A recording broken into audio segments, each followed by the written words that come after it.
नाज़रीन अस्सलाम वालेकुम जी तव्हांखे हम ख़बर का आगाह कंदो हलां त पाकिस्तान पीपल्स पार्टी सिटी लाड़काणे जा तमामु सीनियर अॻुवान आहिनि।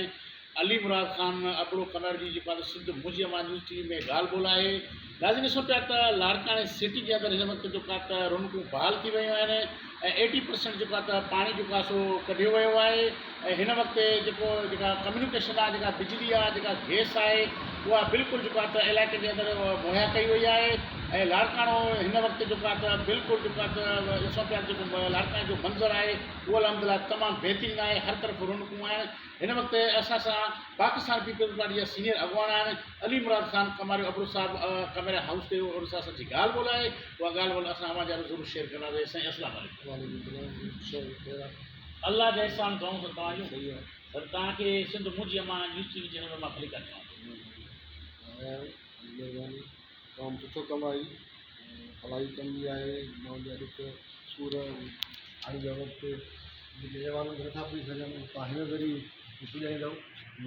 ख़िदमत बि आहे ऐं मथां इन खां वधीक ॿी ख़िदमत आहे ई जेका तव्हां कयो। अलाह तव्हांखे हिन जी ॾींदो सवाबु ॾींदो हिन तव्हांखे। अलमा साहब अवां जे हिन इलाइक़े में जेके नुक़सान थिया आहिनि उहे असां सां ज़रूरु वाज़े ॾिसो न, हीअ बरसाति असां पंहिंजी ज़िंदगीअ में थी लेठी आहे। जेका असांजी 48 साल उमिरि आहे, 5-6 साल छॾियो, बाक़ी अहिड़ी बरसाति जंहिं नमूने सां हीअ पई आहे, 1.5 महीने खां वठी 2 महीने खां पई हली आहे। उन में हाणे कुदरती ही आफ़त आहे, कुदरती हिकिड़ो सिस्टम आहे, उहो 1.5 महीने खां हलियो आहे। उन में सॼी लाड़काणो छा पूरी सिंध मुंहिंजी लपेट में आई आहे। न सिर्फ़ु Larkana division, Sukkur division, Hyderabad division, पूरी 32-35 ज़िला जेके बि आहिनि सॼी हिन जे लपेट में आहिनि। कचो पको जिते जिते ई बरसाति थिए और सॼो अश करे छॾियो अथई। ॿाहिरि तव्हां ॾिसंदव त रुॻो ई पाणी पाणी आहे, को बि घर सिधो कोन्हे।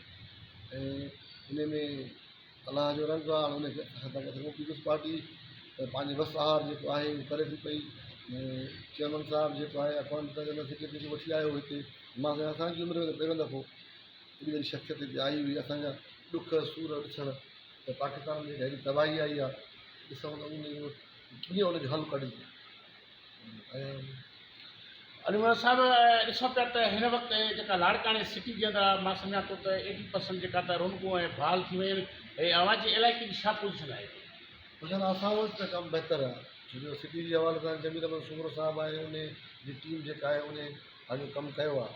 ऐं बाक़ी असांजे PS में रहूं था, उन में सोहेल अहमद सियाल साहिबु आहे ऐं तारिक खान सियाल साहिबु आहे। त उहे बि मां ॾिसंदो आहियां राति जो 4 बजे 5 बजे सुबुह जा 6 बि थी वेंदा आहिनि। अंडा ऐं पराठा जेके आहिनि उहे उते पचाए माण्हुनि खे खाराईंदा आहिनि।